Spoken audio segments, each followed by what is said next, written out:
हाँ जी, चलें class start करते हैं आज की। तो नेक्स्ट हमने कुछ रिग्रेशन की टाइप्स पढ़ी हैं। हमारा नेक्स्ट जो रिग्रेशन है, this is probit analysis, very very important statistical test.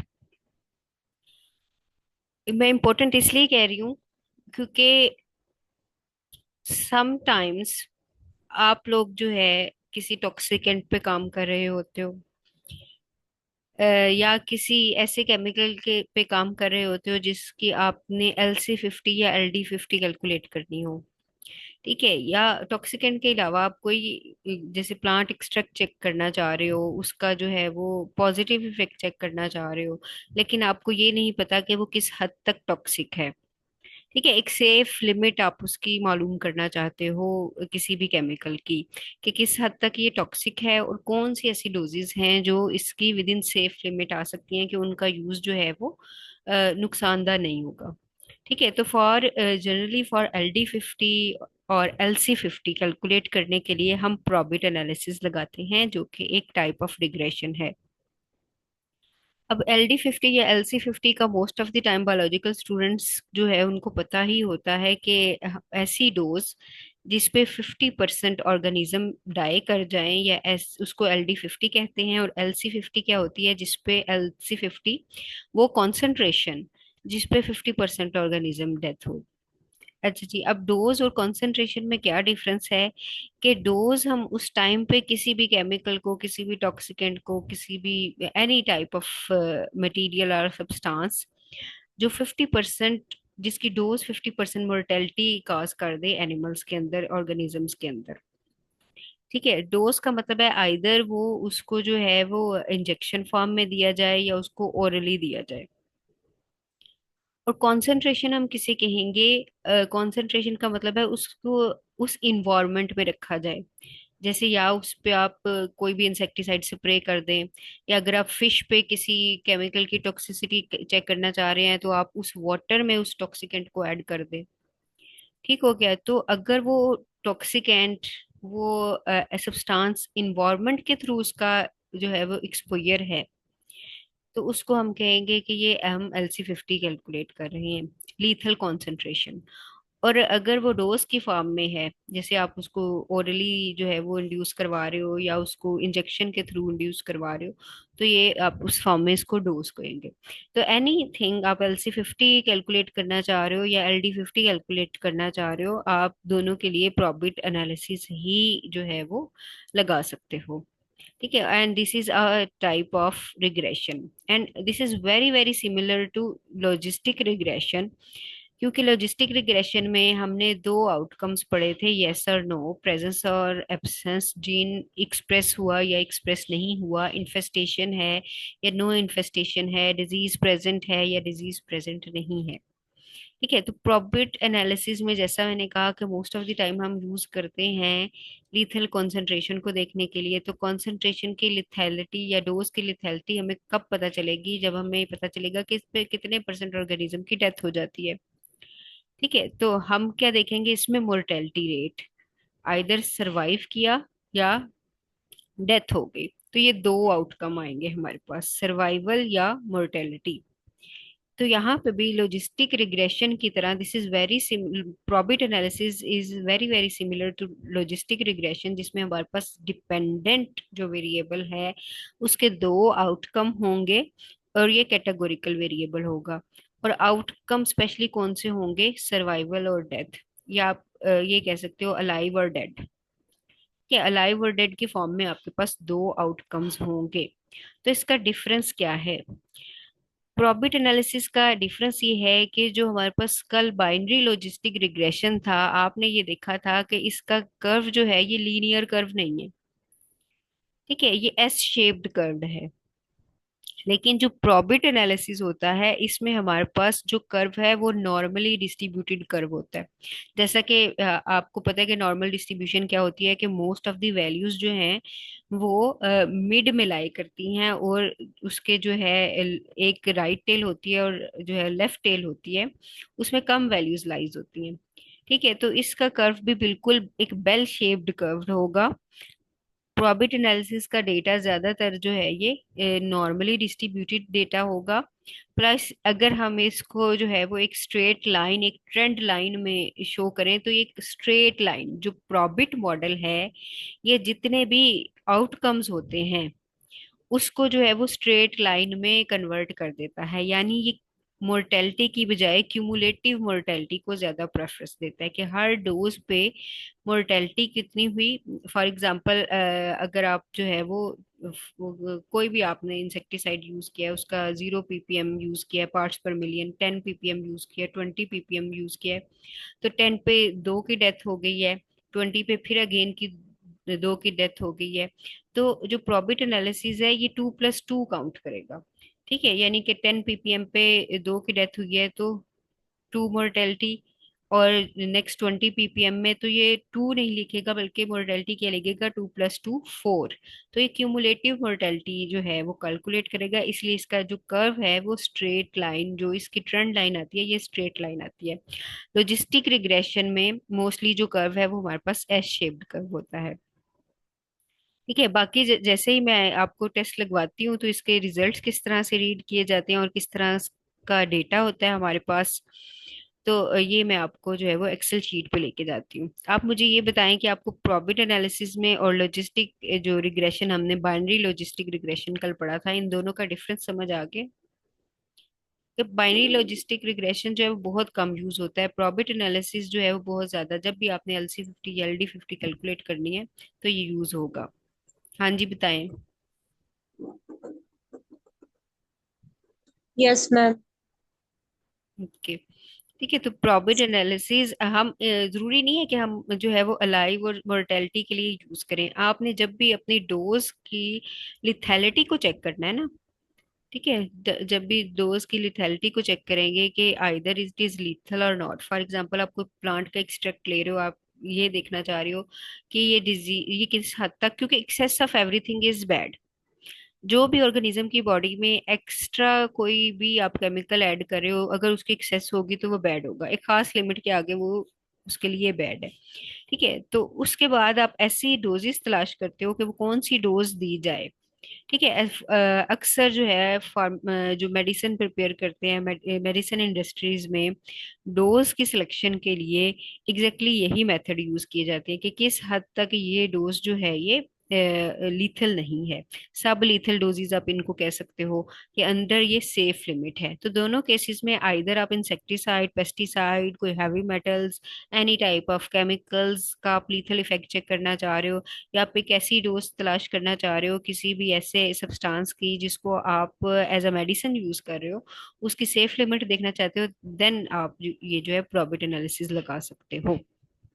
ठीक है, तो नंबर वन, आपने सबसे पहला काम क्या होगा जब भी आपने जो है वो LD50 या LC50 कैलकुलेट करनी है, सबसे पहला काम होगा आपका डोज सिलेक्शन। तो मैं आपके साथ एक्सेल की शीट जो है वो शेयर कर रही हूँ, you can see the data here. हाँ जी, आप देख सकते हो हमारे पास एक डेटा है जिसमें इंसेक्टिसाइड की डिफरेंट डोजेस हैं। तो डोज आपने सिलेक्शन हमेशा इस तरह से करनी है, फ्रॉम 0 to ऑनवर्ड। अगर आपके पास कोई ऐसा आर्टिकल मौजूद है जिसने पहले ही इस केमिकल या इंसेक्टिसाइड पे काम किया है, तो आप उससे हेल्प ले सकते हो। लेकिन अगर पहला जो है वो कोई भी ऐसा डेटा मौजूद नहीं है, या कोई नया केमिकल है या कोई नई मेडिसिन है उसके बारे में आप जो है वो स्टडी करना चाहते हो, उसकी LD50 या LC50 देखना चाहते हो, तो आप जो है वो एक रेंज ऑफ डोजेस को सिलेक्ट करते हो। आप एक या दो डोजेस को सिलेक्ट नहीं करेंगे। रेंज ऑफ डोजेस से क्या मुराद है, आप 0 से स्टार्ट कर लेते हो, तो इट मे बी फ्रॉम 0, 5, मतलब आपने ज्योमेट्रिकल डोजेस बनानी है, 5 to 10, 10 to 20, ये 15 भी इसमें ऐड कर लिए, लेकिन मोस्टली 10 to 20 एंड 20 to 40। ठीक है, तो आपके पास एक रेंज ऑफ डोजेस जो है वो मौजूद होगी। दिस इज रेंज, ये रेंज बनाई गई है 0, 5, 10, यानी कि 5 5 का डिफरेंस रखा गया है। सम टाइम जो है अगर कोई ऐसा केमिकल है, जरूरी नहीं है कि आप यही रेंज रखें, सम टाइम अगर आपको ये डेटा मिल जाता है कि ये जो है वो विद इन सेफ लिमिट जो है ये इसकी 200 है, लेकिन आप जो है वो उसकी लिथैलिटी चेक करना चाहते हो, तो आप इस तरह से भी डोजेस बना सकते हो, 0, 50, 100, या 0, 100, 200, 400, 800। तो this totally depend on your substance और केमिकल जिसको आप टेस्ट करने जा रहे हो LD50 या LC50 के लिए।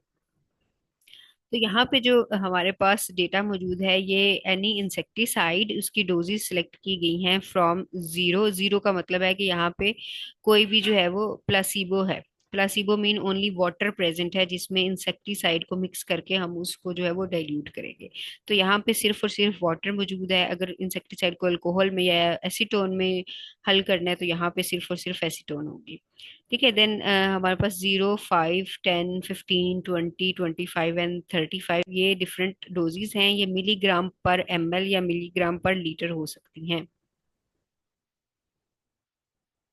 नेक्स्ट वन है, इसमें हर एक डोज में जो हमने डिफरेंट अब बनाए हैं, हमारे पास कितने ग्रुप्स हो गए हैं? यहाँ पे 7 ग्रुप्स, 7 डोजेज हैं, 7 ग्रुप्स हो गए आपके एक्सपेरिमेंट में। आपने हर ग्रुप में 20 इंसेक्ट्स को रखा है। एनी कोई भी इंसेक्ट्स हो सकता है, फिश हो सकती है, माइस हो सकते हैं, एनी ऑर्गेनिज्म जिस पे आप टेस्ट करने जा रहे हो। देन उसके बाद ये रिजल्ट्स हैं। आपने ये डिफरेंट डोजेज अप्लाई की, हर ग्रुप में आपने 20 20 इंसेक्ट्स रखे, और फिर आपने जो है वो 24 आवर्स के बाद, 48 आवर्स के बाद एंड 72 आवर्स के बाद मोर्टेलिटी जो है वो चेक कर ली। तो मोस्ट ऑफ द टाइम ये 24 आवर का ड्यूरेशन रखा जाता है, लेकिन सम टाइम ऐसा होता है कि 3 जो है वो टाइम सिलेक्ट कर लिए जाते हैं जिसके अंदर हो सकता है 24 आवर्स के अंदर मोर्टेलिटी ना आए।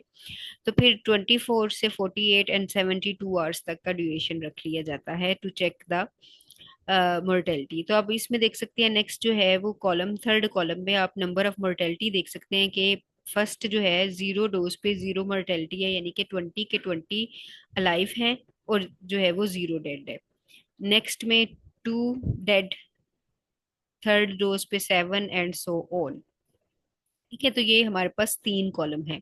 तो सबसे पहले मैं ये डेटा एज सच जो है, क्योंकि मिनी टैब जो है वो एज सच डेटा नहीं लेता, मिनी टैब के लिए हमें डेटा फॉर्मेशन करनी पड़ती है। एसपीएसएस में ये डेटा मैं ऐड करूंगी, और इसमें मैं आपको पहले एसपीएसएस में प्रोबेट एनालिसिस जो है वो कैलकुलेट करना बताऊंगी, इसके बाद हम मिनी टैब में चलेंगे। तो मैं एसपीएसएस की फाइल ओपन कर रही हूँ। जैसे कि कल भी मैंने आपको बताया था कि एसपीएसएस में सबसे पहले हम डेटा एंटर करते हैं, और डेटा को बताया जाता है एसपीएसएस को कि मेरा डेटा न्यूमेरिकल है या कैटेगोरिकल है। इसके बाद हम टेस्ट अप्लाई करते हैं। तो I am opening SPSS file, फिर मैं आपके साथ शेयर करती हूँ।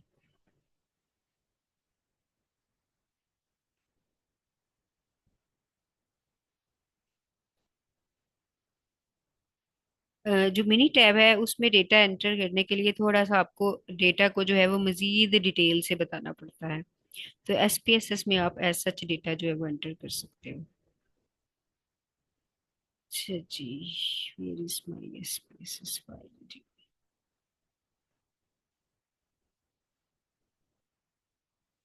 चलें जी, ये ओपन हो गया, मैं आपके साथ शेयर करती हूँ। This is SPSS file. जैसा कि मैंने आपको कल बताया था, सबसे पहले जो एक डेटा व्यू है इसमें आप अपना डेटा एंटर करते हो, लेकिन डेटा एंटर करने से पहले ये देखें, अभी कोई भी जो है ये क्लिकेबल नहीं है। तो आप पहले वेरिएबल व्यू में जाएंगे और यहाँ पे डिफाइन करेंगे अपने वेरिएबल्स को। तो सबसे पहला वेरिएबल मेरा क्या है? इंसेक्टिसाइड। इंसेक्टिसाइड की डोज। इंसेक्टिसाइड डोज, मैंने आपको बताया था कि इसमें स्पेस ये नहीं लेता। इंसेक्टिसाइड की डोज, और ये हमारे पास न्यूमेरिकल वेरिएबल है। ठीक है, और ये स्केल लेवल है। स्केल लेवल का मतलब है कि हमारे पास न्यूमेरिकल वेरिएबल है। नेक्स्ट हमारा वेरिएबल था नंबर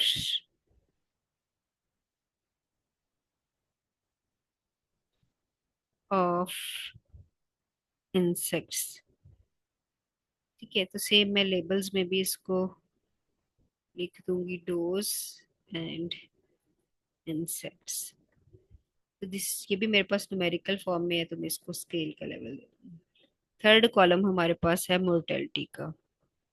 या आप रिस्पॉन्स भी लिख सकते हो इसको, लाइफ, डेड और अलाइव। तो मैं यहाँ पे लिख रही हूँ रिस्पॉन्स।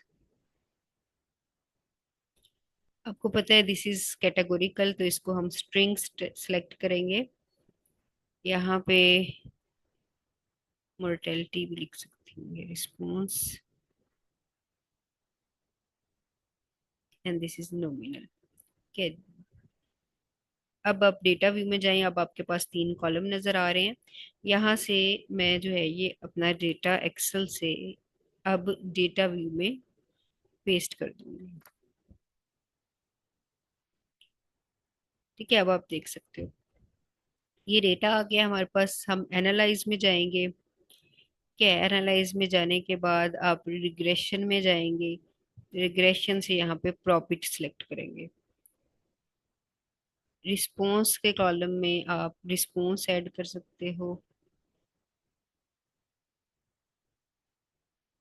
और फैक्टर्स के कॉलम में आपने फैक्टर्स ऐड करने हैं। भाई, अच्छा, हमने जो है वो रिस्पॉन्स का कॉलम जो है उसको 1 और 2 नहीं बताया। ठीक है, हमें उसे यहाँ पे वैल्यूज में बताना भी था कि हमारा मोर्टेलिटी डेड और अलाइव का बताना था। ठीक है, तो 0 for alive and 1 for dead. Okay, यहाँ पर हमने उसको वेरिएबल को डिफाइन कर दिया। अगेन टेस्ट में जाते हैं, रिग्रेशन, प्रॉफिट एनालिसिस।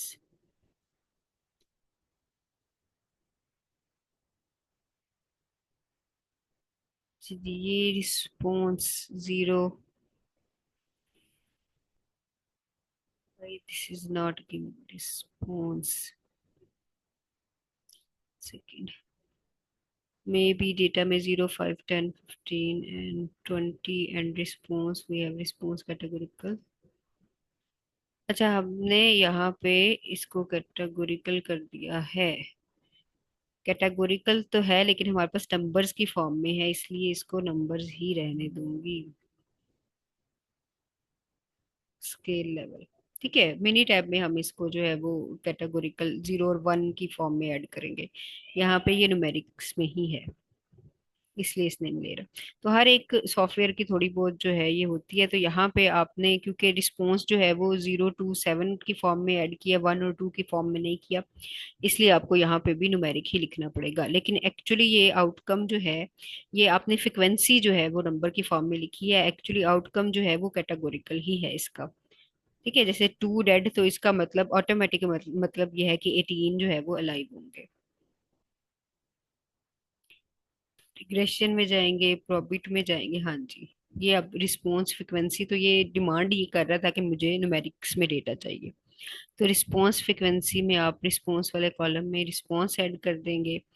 देन हमारे पास जो टोटल एब्जॉर्ब वाला कॉलम है, इसमें आपके कि आपके कितने नंबर ऑफ इंसेक्ट्स थे, इसमें नंबर ऑफ इंसेक्ट्स चले जाएंगे, और आपका फैक्टर जो है वो डोज है, तो फैक्टर इसमें चला जाएगा। ऑप्शंस में जाके आपने सिग्निफिकेंस लेवल जो है वो सिलेक्ट करना है। Significance level use for heterogeneity, तो यहाँ पे आपने सिग्निफिकेंस लेवल यहाँ पे 0.12 दिया गया है, तो आपने पॉइंट जो है वो 95 हम हमेशा सिलेक्ट करते हैं, ये सिलेक्ट करना है। And then continue. अच्छा जी, यहाँ पे आप लॉग बेस में भी ट्रांसफॉर्म कर सकते हैं, क्योंकि ये नॉर्मली डिस्ट्रीब्यूटेड डेटा है। तो ये आपके डेटा को, अगर आप डेटा को जो है वो लॉग बेस 10 में ट्रांसफॉर्म कर देंगे, तो ये मजीद जो आपका डेटा है उसको नॉर्मलाइज करने में हेल्पफुल रहता है। तो इसको मैं लॉग बेस 10 कर रही हूँ यहाँ से। ठीक है, तो मुझे प्रॉफिट ही चाहिए। अच्छा जी,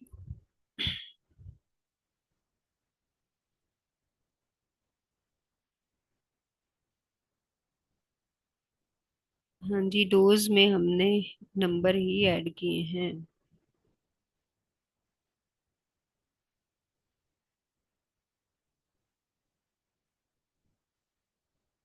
डिफाइन रेंज।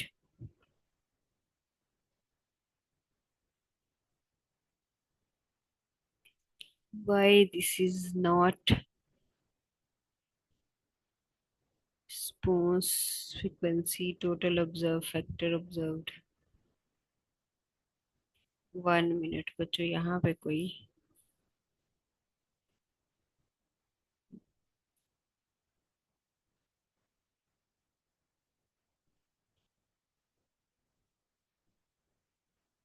रिस्पॉन्स जाहिर है फ्रिक्वेंसी की फॉर्म में ही है। अब हमने दिया टोटल ऑब्जर्व्ड, हमारे पास इंसेक्ट्स का नंबर है और फैक्टर में डोज है।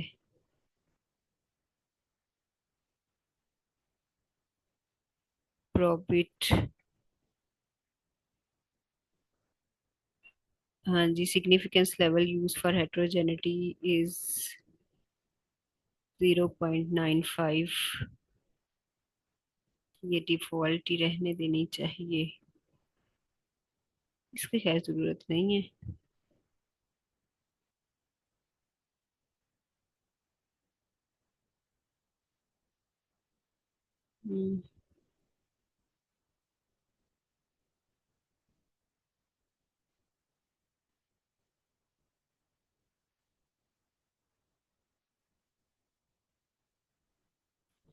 आई डोंट नो, 0, 5, 10, 15 डेटा तो बिल्कुल ठीक है।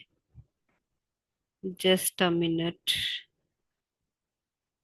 नेम, रिस्पॉन्स न्यूमेरिक्स है, dose insects response.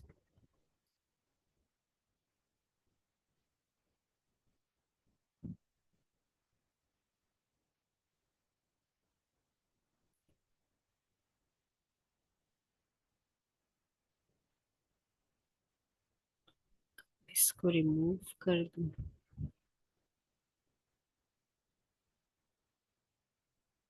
Regression, probit analysis.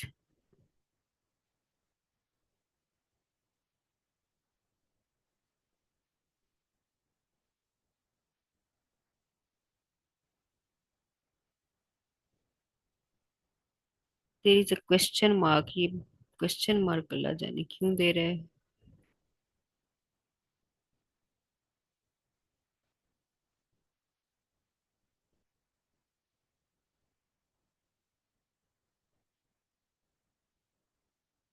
अच्छा, फैक्टर की जगह हमने जो डोज है इसको कोवेरिएट्स, हाँ जी कोवेरिएट्स में, फैक्टर में ना डालें, इसको कोवेरिएट में डाल दें। ठीक है, ये गलती कर रहे थे हम लोग। जो आपका डोज है ये आप कोवेरिएट्स में डाल दें और इसको ओके करें।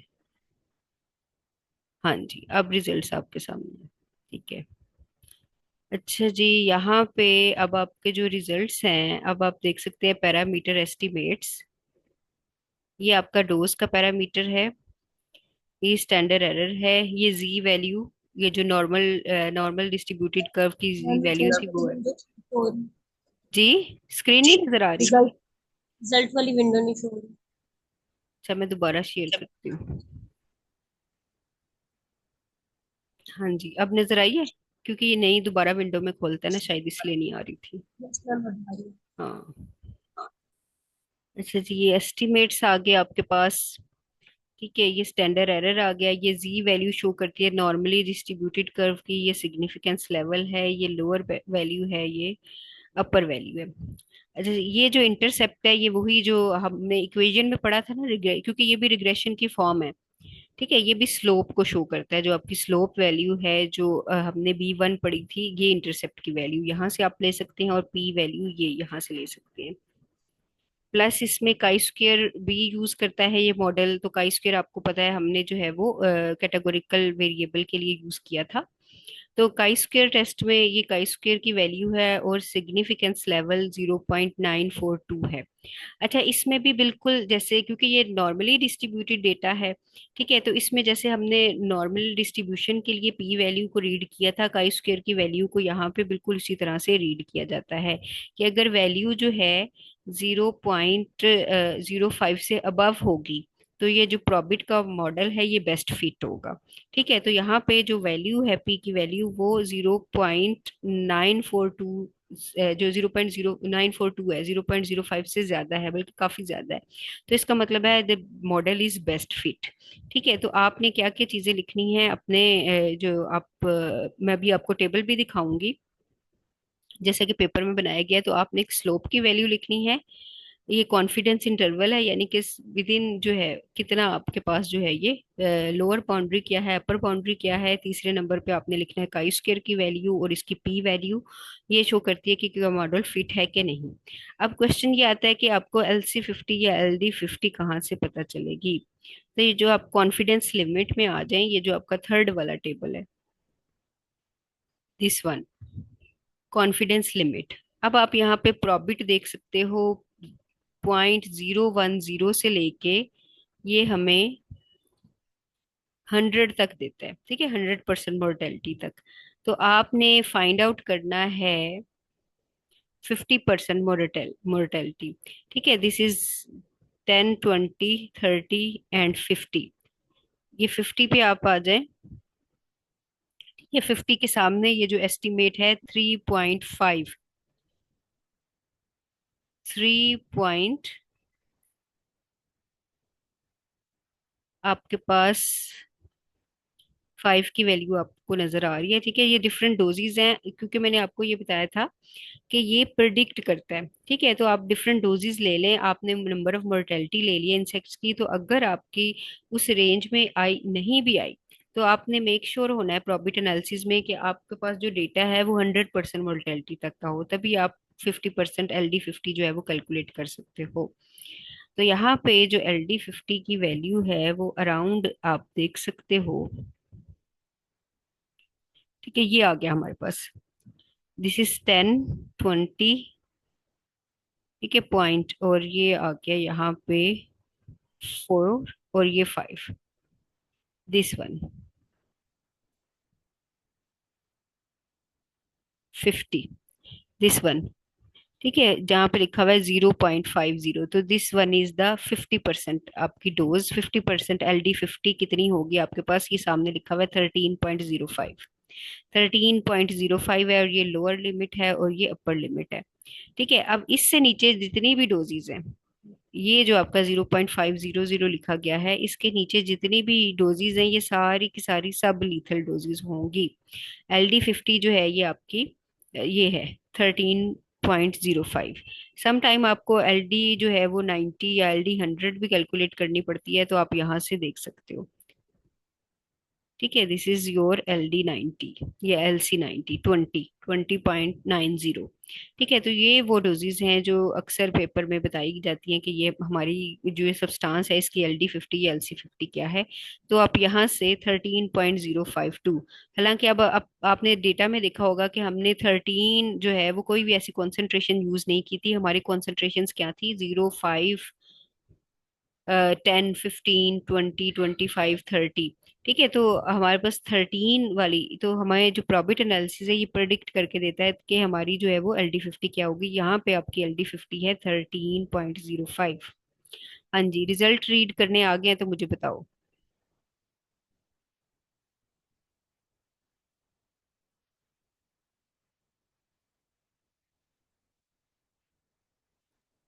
है यस नहीं, मैम।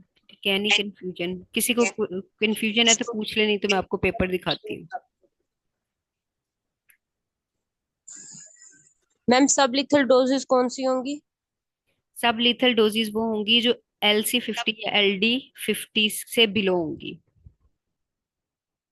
ठीक है, जैसे ये आप यहाँ पे आ जाओ 0.500 पे, जहाँ पे लिखा हुआ है ये LC50, इसके सामने जो एस्टीमेट में लिखा होगा ना, ये LD50 या LC50 होगी। इसके नीचे जितनी भी डोजेज हैं, LC40, LC30, LC20, LC10, LC5, ठीक है, या LD5, ये सारी की सारी, क्योंकि देखो लीथल डोज कौन सी है, हम लीथल डोज किसको कह रहे हैं, जिसपे 50% ऑर्गेनिज्म डाई कर जाए। और सब लीथल डोजेस बिलो LD50 जितनी भी डोजेस हैं हम उनको सब लीथल डोजेस कहते हैं। ठीक हो गया। फिर नेक्स्ट ये ऐसा experiment most of the time ऐसे लगाए जाते हैं कि पहले जो है वो किसी भी सब्सटेंस की लिथैलिटी चेक की जाती है, उसके बाद सब लिथल डोजेस को लेते हुए उसका फिजियोलॉजिकल इफेक्ट या बायोकेमिकल इफेक्ट चेक किए जाते हैं कि अगर इन्वायरमेंट में इतना जो है वो केमिकल मौजूद हो, इतना टॉक्सिकेंट मौजूद हो, तो उसकी फिजिल, क्योंकि LD50 पे तो डेथ हो जाती है ना 50% ऑर्गेनिज्म की। अगर हमें उसके इफेक्ट चेक करने हो, फिजियोलॉजिकल इफेक्ट चेक करने हो कि इस पोल्यूटेंट की जो है वो इन्वायरमेंट में मौजूदगी की वजह से क्या क्या इफेक्ट्स हो रहे हैं ऑर्गेनिज्म पे, तो वो हम सब लीथल डिफरेंट सब लीथल डोजेस पे जो है वो चेक कर सकते हैं। और इसी तरह हम इसकी सेफ लिमिट भी डिफाइन कर सकते हैं कि इस हद तक ये लीथल है और इससे नीचे ये सारी डोजेस जो है ये सब लीथल डोजेस हैं। ठीक हो गया। अच्छा जी, मैं आपके साथ एक पेपर शेयर करती हूँ, दिस वन, ताकि आपको पता भी हो कि आपने रिजल्ट लिखने कैसे हैं। आप मुझे बताएं, समझ आ गई आपको सब लीथल डोजेस की? यस मैम, आ गई है। और मैम आपने एक और बात की थी कि ये प्रॉफिट एनालिसिस करने के लिए, ये LD50 और ये चीजें करने के लिए हमारे पास 100% डेथ किसी कंसंट्रेशन हाँ पे जी। होनी चाहिए, ऐसा हाँ आपने पूछा है? जी, हाँ। ऐसा ही, ऐसा ही है। नहीं, आपके पास पूरा डेटा मौजूद होना चाहिए, 100% का। ठीक है, जब तक आपके पास डेटा नहीं होगा ये उतना अच्छा कैलकुलेट नहीं कर सकेगा। ये प्रिडिक्ट तो कर देगा, आप उसको जो भी वैल्यू देंगे ये उसके हिसाब से प्रिडिक्ट कर देगा।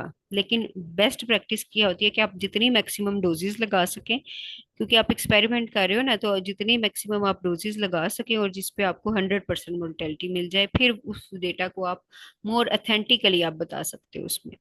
लेकिन इसने प्रेडिक्ट तो कर देना, आप उसको चाहे 50% मोर्टेलिटी तक का डेटा दे दो, लेकिन वो उतना एक्यूरेट नहीं माना जाएगा।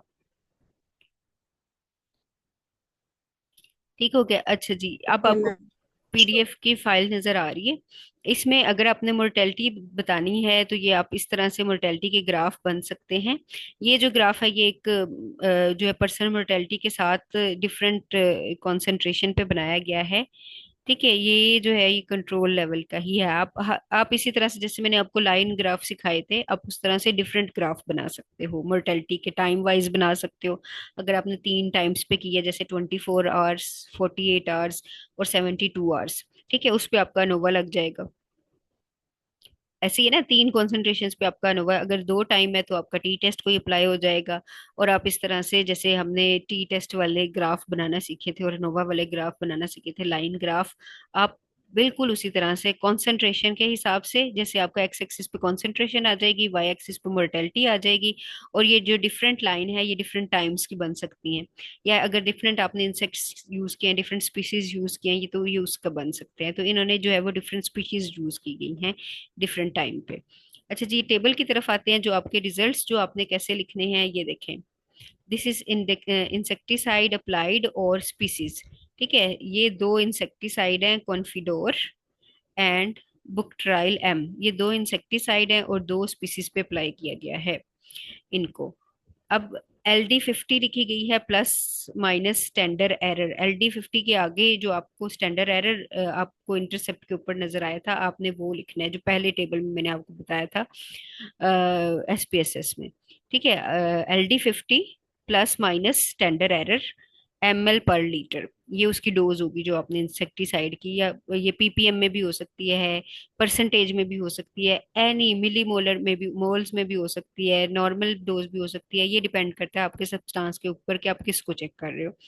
ठीक है, उसके बाद ये देखें, ये इसकी जो है वो LD50 प्लस माइनस 0.27 इसके, ये स्लोप वैल्यू लिखी गई है इसकी, जो इंटरसेप्ट वैल्यू थी। ये LD50 plus standard error, this one is slope value जो पहले टेस्ट में मैंने आपको बताई थी, जो B1 वैल्यू होती है हमारी इक्वेशन से मिलती है।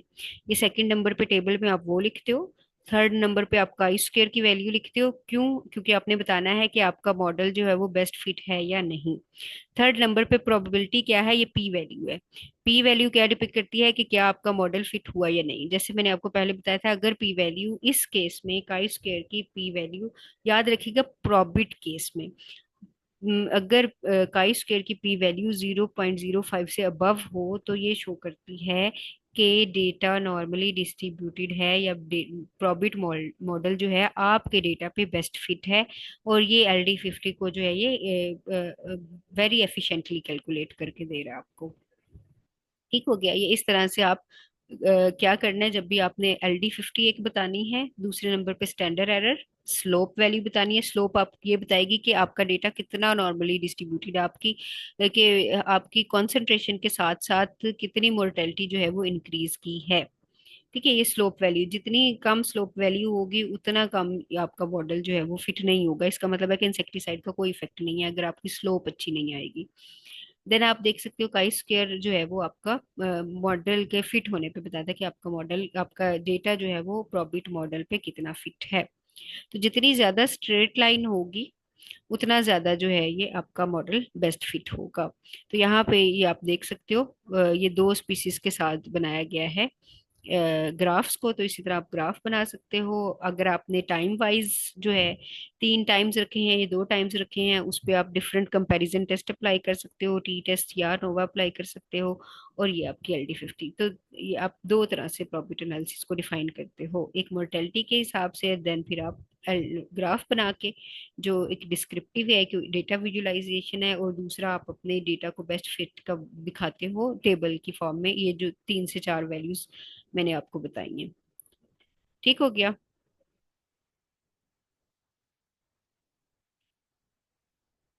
हाँ जी, इस चीज की समझ आ गई है तो बताएं, मैं क्लास एंड कर रही हूँ। जी, कोई मैम क्वेश्चन? जो स्लोप मैम जो स्लोप है वो जितना कम होगा तो मॉडल उतना अच्छा फिट नहीं होगा या होगा? नहीं होगा। नहीं होगा। नहीं होगा। और मैम जो आपने बोला कि जितनी स्ट्रेट लाइन होगी तो मॉडल सही फिट हाँ होगा। जी, जैसे मैंने आपको ये बताया था कि नॉर्मली डिस्ट्रीब्यूटेड डेटा होता है, तो इसमें जो है क्यूमुलेटिव मोर्टेलिटी काउंट की जाती है। ठीक है, ऐसे नहीं है कि क्यूमुलेटिव मोर्टेलिटी का मतलब है कि 0 डोज पे मोर्टेलिटी, फिर जैसे हमारी 5 था 10 था तो 10 पे टोटल मोर्टेलिटी काउंट करते हैं। ये नहीं कि 2 की डेथ हुई फिर 3 की हुई तो 10 पे 3 रखेंगे, नहीं, 10 पे हम 5 रखेंगे। क्यूमुलेटिव मोर्टेलिटी करेंगे तो हमारे पास जो लाइन आती है वो स्ट्रेट आती है। तो जितनी ज्यादा स्ट्रेट लाइन होगी स्लोप उतना ज्यादा उसकी वैल्यू हाई होगी। ठीक ओके हो मैम। गया? ओके, अब मिनी टैब में जो है वो उसके लिए नेक्स्ट क्लास ज्वाइन करें, इसमें ऑलमोस्ट 1 मिनट रह गया। ठीक है, इसको मैं एंड कर रही हूँ। मिनी टैब में किस तरह से करते हैं उसके लिए नेक्स्ट क्लास ज्वाइन करेंगे।